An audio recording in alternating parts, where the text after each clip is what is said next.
तो जय हिंद छात्रों, आपका स्वागत है आज के इस पेपर और आज के इस वीडियो में। देखिए 7 मार्च का आपका सामाजिक विज्ञान का 101% आपका असली क्वेश्चन पेपर लेके आज का हूं। देखिए पूरा आपका पेपर है, सेट आपका ए है, A to Z क्वेश्चन कराएंगे। देखिए 75 आपका यहाँ पे मैक्सिमम मार्क है, 3 घंटे का समय। देखिए पूरा पेपर और आपको यहाँ पे पूरा आपको कोड ही मिल जाएगा। 300 आपका विषय कोड है। तो देखिए आपको यहाँ पे विषय कोड दिया गया है, 300 आपका यहाँ पे विषय कोड है। आपका S1 पहला पेज है।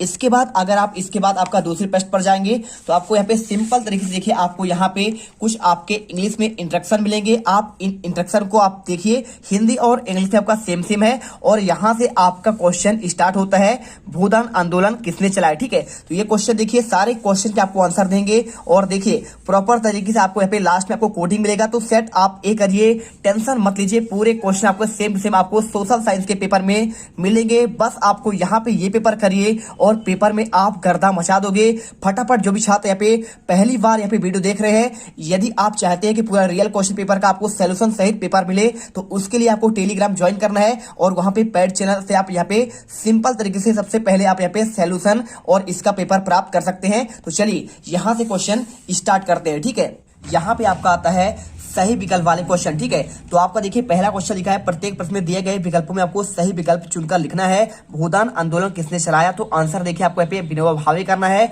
सेकंड क्वेश्चन, भारत की प्रमुखतया आयात वस्तु कौन सी है, आंसर आपको यहाँ पे खनिज तेल करना है। तीसरा क्वेश्चन देखिए, सरकार का कौन सा यहाँ पे आपका है साम्यवादी है, राजतंत्र है, अराजकता है, लोकतंत्र, आंसर आपका पे लोकतंत्र है। और भारत में वन जीव सुरक्षा अधिनियम कब पारित हुआ, आंसर आपको देखिए 1900 आपको यहाँ पे करना है 1972। और इसके बाद क्वेश्चन देखिए आपका आता है पांचवा क्वेश्चन, गांधी जी ने साबरमती आश्रम की स्थापना कब की, तो आपको आंसर 1916 करना है। और इसके बाद क्वेश्चन देखिए आपका यहाँ पे आता है, इनमें से कौन सा आपका रबी फसल है, आंसर देखिए आपको यहाँ पे चना करना है। चना के साथ आपका रबी फसल देखिए गेहूं भी आता है और इसके अलावा आपका यहाँ पे सरसों, ये सभी आपके तिलहनी वाले आपके रबी की फसल होते हैं। इसके बाद आपका आता है सेकंड क्वेश्चन, रिक्त स्थान वाले क्वेश्चन आते हैं। तो अगर मैं इसके क्वेश्चन करूं, देखिए यहाँ पे आपको सिंपल तरीके से मनुष्य का वस्तु निर्माण करने का कार्य कहलाता है, उद्योग कहलाता है। और असहयोग आंदोलन खिलाफत आंदोलन कब से कब हुआ, देखिए 1921 से 1919 से 21 तक में आपका शुरू हुआ और देखिए शुरू आपका 1919 में हुआ है ना। और बेल्जियम में सामुदायिक सरकार का चुनाव देखिए किसके आधार पर किया जाता है, आपको यहाँ पे देखिए सामुदायिक भाषा के आधार पर, यानी आपका भाषा के आधार पर किया जाता है। और इसके बाद देखिए यहाँ पे आपका अगला क्वेश्चन, भारत में प्रांतीय, यहाँ पे आंसर देना है सरकार ज्यादा आपका शक्तिशाली है, तो आपको आंसर प्रांतीय करना है। श्रीलंका में गृह युद्ध की आपकी समाप्ति कब हुआ, 2009 में आपको करना है। विनिमय देखिए विनिर्माण योग समानता डैश डैश की रीढ़ समझ जाती है, आपको देखिए आर्थिक विकास का। और इसके बाद आपका यहाँ पे आता है देखिए सही जोड़ी आता है, मौसमी उद्योग देखिए करना है आपको, किसमें करना है, आपका चीनी होता है। और मछली पालन करना है आपको प्राथमिक क्षेत्रक में। और भारत की समुद्र तट रेखा आपका पे 7516.6 किलोमीटर। और सीमेंट उद्योग करना है आपका पे चूना पत्थर से बनता है। और स्टेपलर क्या है, ये कहलाता है ऊन को छाटने वाला आपका पे यंत्र। और इसके बाद विनिर्माण क्या होता है, यह कहलाता है आपको द्वितीयक क्षेत्र। ठीक है, तो आप आंसर करिए। इसके बाद आपका आता है क्वेश्चन नंबर 4, निम्नलिखित प्रश्नों के आपको एक वाक्य में उत्तर देना है। 6 नंबर क्वेश्चन है, अगर बात करें पहला क्वेश्चन, भारतीय रेल परिवहन को कितने रेल प्रखंडों बांटा गया है, आपको 18 जोन करना है। अमेरिकी समाज के 2 सामाजिक विभाजन कौन से हैं, अश्वेत अमेरिकी, श्वेत अमेरिकी। ठीक है, आपको आंसर करना पड़ेगा। और जीडीपी में सबसे अधिक योगदान किस क्षेत्र का है, आंसर आपको यहाँ पे सेवा क्षेत्र करना है। 1860 के दशक में कानपुर में कौन सी आपका मिल खुली थी, आपको आंसर एल्गिन मिल करना है। और इसके बाद क्वेश्चन देखिए लिखा है, उद्योग स्थापना विस्तार निवेश की उदार नीति क्या कहते हैं, तो आप कहते हैं उदारीकरण। ये आपका लाए थे मनमोहन सिंह, जब यहाँ पे आपका कांग्रेस की जो थे आपका प्रधानमंत्री बने थे। और इसके बाद देखिए छठा पॉइंट, मानस रिजर्व कहाँ पे है, तो आपको यहाँ पे आंसर असम में कर देना है। इसके साथ देखिए काजीरंगा उद्यान भी आपका यहाँ पे असम में है। तो देखिए इसके बाद क्वेश्चन देखिए आपका आता है सत्य असत्य वाले कथन आते हैं। 6 नंबर क्वेश्चन है, पहला क्वेश्चन, सामुदायिक सरकार की व्यवस्था क्या आपका बेल्जियम में है, तो बिल्कुल आपका बेल्जियम में आपका सामुदायिक सरकार है, वहां पे भाषा के आधार पर यहाँ पे सरकार चुनी जाती है, आपको यहाँ पे सत्य करना है। पहला क्वेश्चन था, बेरोजगारी की आशंका कारण मजदूरी या फिर प्रौद्योगिकी पसंद करते हैं, तो देखिए आपको यहाँ पे बेरोजगारी के आशंका कारण नहीं, ये उनकी मजबूरी होती है। ठीक है, तो आपको आंसर देखिए यहाँ पे आपको असत्य करना है। इसके बाद भारत के पड़ोसी देशों में मानव विकास के लिहाज से नेपाल की क्या स्थिति अच्छी है, तो आपका स्थिति है नहीं, तो आपको असत्य करना है। कोलकाता के आपका एक नदी पत्तन है, तो बिल्कुल आपका यहाँ पे सत्य है।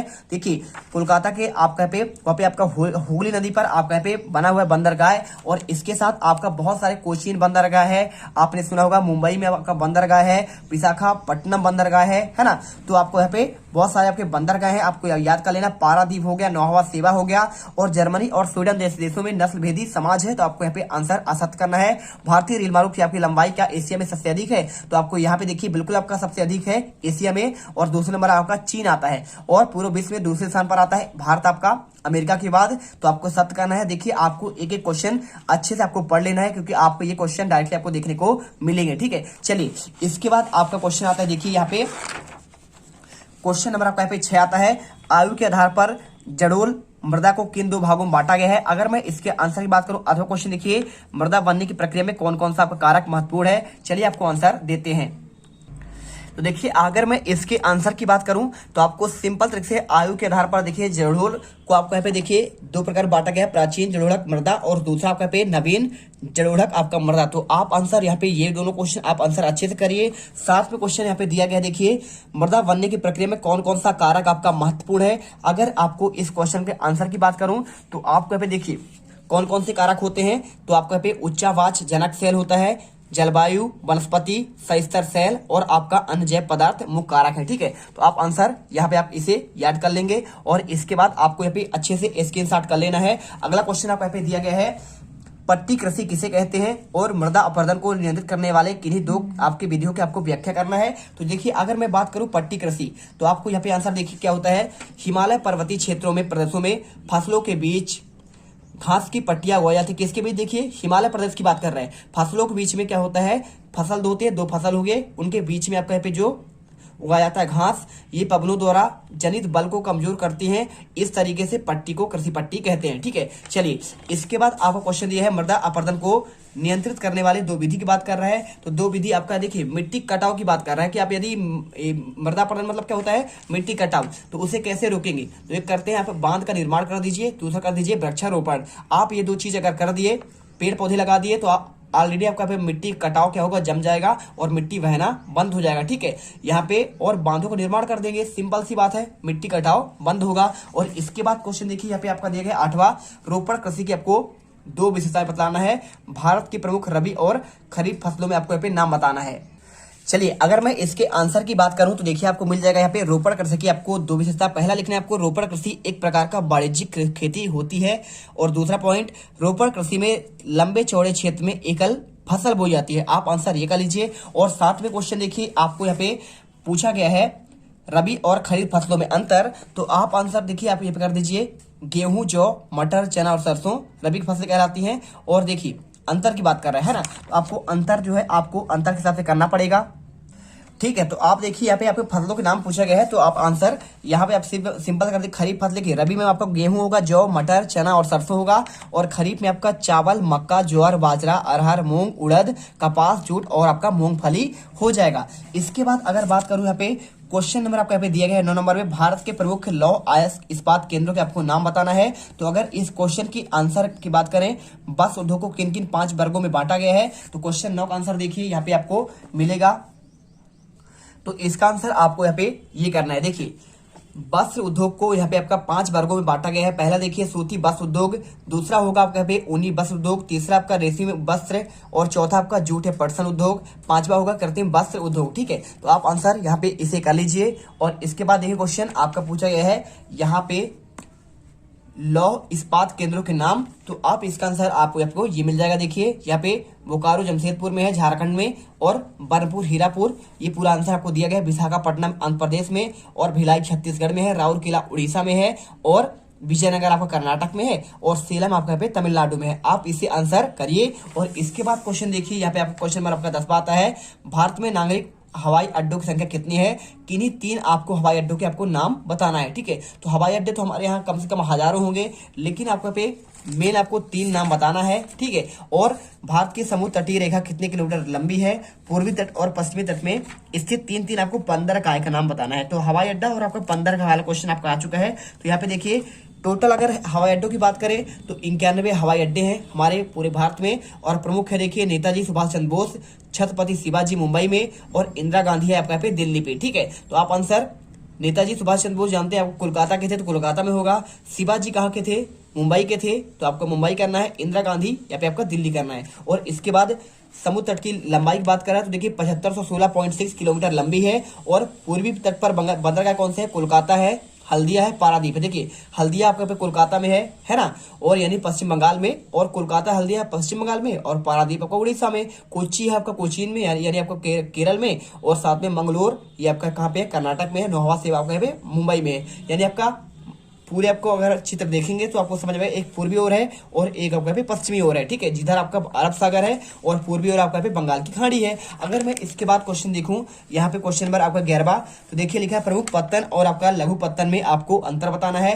साथ में व्यापार से आप क्या समझते हैं, स्थानीय और अंतर्राष्ट्रीय व्यापार में आपको यहाँ पे अंतर स्पष्ट करना है। तो चलिए आपको आंसर देते हैं। तो इसका आंसर देखिए आपको यहाँ पे सिंपल तरीके से आपको ये मिल जाएगा।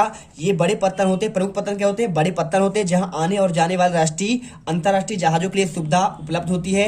ऐसी सुविधाओं में सभी मौसमी सुरक्षित पोताश्रय और आधुनिक घाट शामिल होते हैं। भारत में 12 प्रमुख पत्तन है और ये प्रमुख पत्तन देश के 95% विदेशी व्यापार संचालित करते हैं। और लघु पत्तन क्या होता है? इसका विस्तार और कार्यक्षमता कम होता है। यह केवल कुछ 100 टन सामान लादने के लिए प्रबंध की दक्षता होती है। इनकी प्रशासन और कार्य दायित्व राज्य सरकारों पर होता है। तो आप आंसर इसे करिए। और साथ में आपको यहाँ पे अथवा वाला क्वेश्चन देखिए, व्यापार से आप क्या समझते हैं, ये वाला क्वेश्चन है। तो आप देखिए यहाँ पे व्यापार से आप क्या समझते हैं, तो आपको यहाँ पे लिख देना है राज्यों। यहाँ पे देखिए यहाँ पे लिखा है राज्यों के बीच विभिन्न वस्तुओं का आदान प्रदान होता है, उससे व्यापार कहते हैं। स्थानीय और अंतर्राष्ट्रीय व्यापार में आपको अंतर यहाँ पे आपको कर देना। देखिए अंतर्राष्ट्रीय व्यापार क्या होता है? दो देशों के मध्य व्यापार जब हो तो उसे अंतर्राष्ट्रीय व्यापार कहते हैं। और यह समुद्री, हवाई और स्थलीय मार्गों से होता है। और देखिए स्थानीय व्यापार क्या होता है? ये देश के अंदर होता है। ठीक है, जैसे शहरी व्यापार कस्बों और गांवों में होता है। जैसे आप देखिए कोई कपड़े का सामान कहाँ से मंगाएंगे? अहमदाबाद से मंगाएंगे, तो आपको कहला जाएगा अहमदाबाद से मुंबई से कपड़े का सामान आया। ठीक है,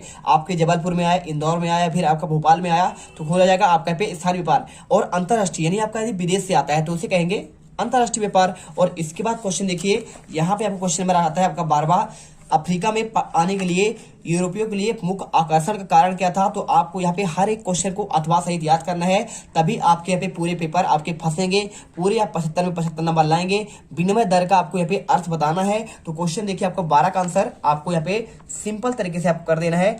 देखिए ये क्वेश्चन, यूरोपीय देश खनिज संसाधनों के लिए अफ्रीका की ओर आकर्षित हुए और अफ्रीका के विशाल भूक्षेत्रों और बाजार में यूरोपीय देशों ने कब्जा कर लिया। तो आपको क्वेश्चन का आंसर ये करना है। और इसके बाद क्वेश्चन देखिए यहाँ पे अथवा क्वेश्चन आपको जो दिया गया है विनिमय दर की बात कर रहा है, तो विनिमय दर देखिए आपको यहाँ पे ये आंसर कर देना है। इस व्यवस्था के जरिए अंतर्राष्ट्रीय व्यापार की सुविधा के लिए विभिन्न देशों के लिए राष्ट्रीय मुद्राओं को एक दूसरे के साथ जुड़ा जाता है और एक दूसरे देश से मुद्राओं की खरीद बिक्री की जाती है। ठीक है, और ये कर लीजिए। अगर आपको पढ़ना है तो आयात शुल्क के बारे में आप इसे पढ़ सकते हैं। और इसके अलावा देखिए कुछ क्वेश्चन आपका यहाँ पे दिए गए हैं, आप इन्हें पढ़ लीजिएगा। ठीक है, जैसे रेशम मार्ग क्यों आपका महत्वपूर्ण था, दूसरा सेट आपका यहाँ पे रेडी है, उसका आंसर आपको यहाँ पे ऑलरेडी क्वेश्चन आपका आएगा। तो यहाँ पे आपको जो क्वेश्चन और रेडी करने हैं वो क्वेश्चन आपको बता देंगे। साथ में आपका देखिए वीटो या फिर निषेधाधिकार क्या है आपको ये बताना है। तो इस अधिकार के सहारे एक सदस्य की असहमति किसी प्रस्ताव को खारिज करने के आधार आपका बन जाता है। तो आपको आंसर ये करना है। ठीक है, और यहाँ पे क्वेश्चन आपको दिया गया है कॉर लॉ क्या है